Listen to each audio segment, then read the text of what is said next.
This is Carrie Cassidy and Bill Ryan from Project Camelot. Tuesday, the 24th. The 24th of February, and it's around 9:30 in the morning. And it's 2009. So, George, what we're trying to do here is get an update from you because there's so much going on in the financial sector that I know you have your finger on the pulse. So we really want to hear what you think is happening, when you think this thing is really going to crash, and just a little more notes about how people can prepare. Well, let's start at the position right now. You know, they just authorized a $787 billion stimulus program, which really comes down to, so people understand what that is, it would buy about 4 million homes in the United States. Or you could send everybody in the United States for $2,623. That should give you an idea. Or it would buy 28 million cars at the average price, to give you an idea what they're doing. Meanwhile, they're creating it out of thin air. And they're getting close to everything when they're talking about nationalizing the banks, in other words, making the government be the authority on the money. The truth is, that's what the Constitution says in the first place, right?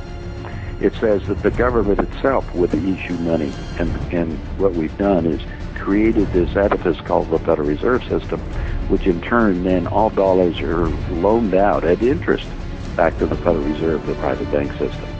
Now here's the things that are coming up as of you and I are speaking, for instance. The market is dropping predictably. I'm saying it's going to go down to about 3,500 when they probably quit trading at all, because nobody's buying stocks right now except for the mutual funds and the 401ks, and most of those people have lost between 50 to 70% of their asset value. Even Warren Buffett's account is down 50% from what he had, and people aren't talking about that. The next thing you have to understand is the derivative market has been driving. The derivatives, as I've been talking about for years, are the Achilles heel, basically. Everything's going to collapse on that. Well, right now, we've gone through 2 years of kind of an unwinding of the housing market. Well, today, one of the Federal Reserve members said that they expect the housing market to drop between another 23 to 25%. That's just in the next year. So that's going to affect a lot of people that are going to be upside down now.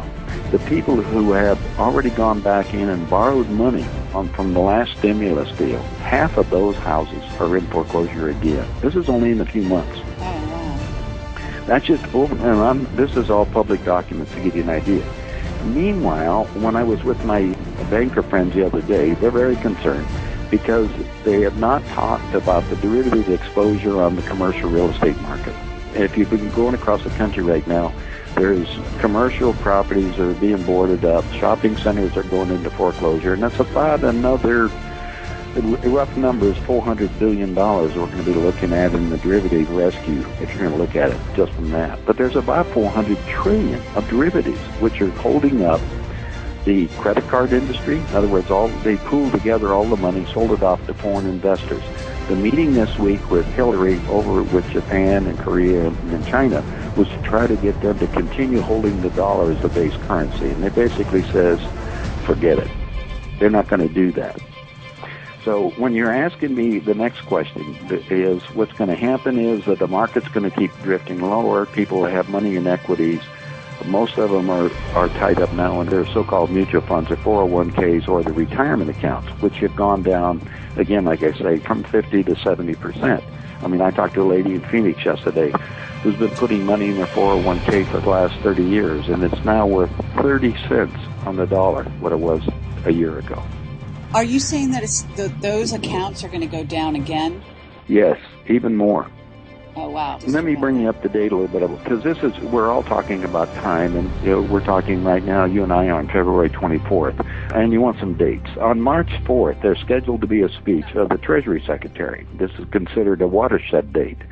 Well, there's going to be a kind of a bounce after he gets speech. In other words, whatever he says, the American people, whatever they're going to do, the manipulation on the market, he's going to be talking about saying everything is stable, but he really has nothing left to bring to the party out here, because there's nothing here besides debt.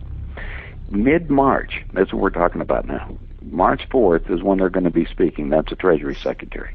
Mid-March, if it lasts that long, we'll start the beginning of what we call serious unwinding. There's only three scenarios that can happen under this thing in which I've been protected.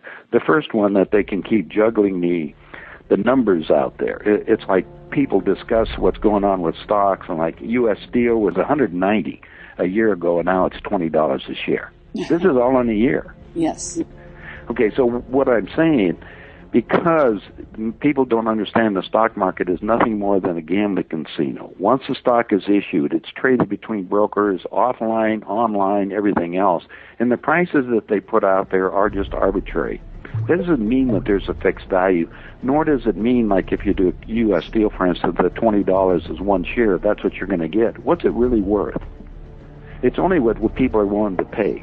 And most people are only buying stocks because they think, well, it's going to turn around and go up. Well, what if the industries have all gone to foreign countries, which they have? The whole stock market is a can of worms, and I'm telling everybody to get out of the stock market yesterday, and I've been telling that for a couple of years. Now, the other thing is, short-term wise, obviously U.S. Treasury is okay. The only problem we have now, we have several new provisions that the government's put out under the Patriot Act, as you're probably aware, and that's the transfers of money between anybody and any parties and anything else.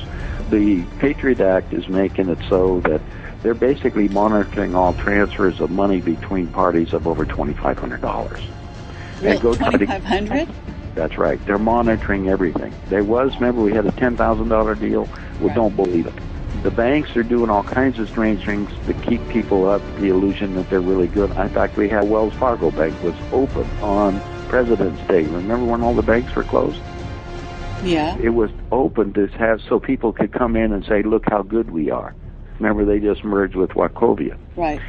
So but this has all been held by the stimulus money. They're getting all this money, but nobody is borrowing anything because they can't qualify under the new terms. Now, I'm a former banker, as you know.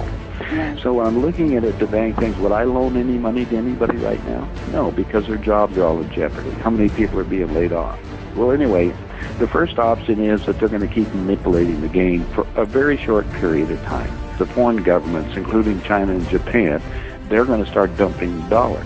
If it does that, option two is what we're talking about. They're going to keep going. They'll keep juggling this thing up until economic events that are totally unpredictable. In other words, we don't know when they're going to pull the plug on the derivative market. When the foreign people are saying, wait a minute, I got all this money invested in credit cards, and the credit cards are now upside down, right? Right. We just talked about the commercial real estate market, which is a huge number, but we also got the credit card market, which is all the people put their money on credit cards, and that has been bundled and sold again to make money on these things to foreign countries, and this is all coming to rest if you want to look at it.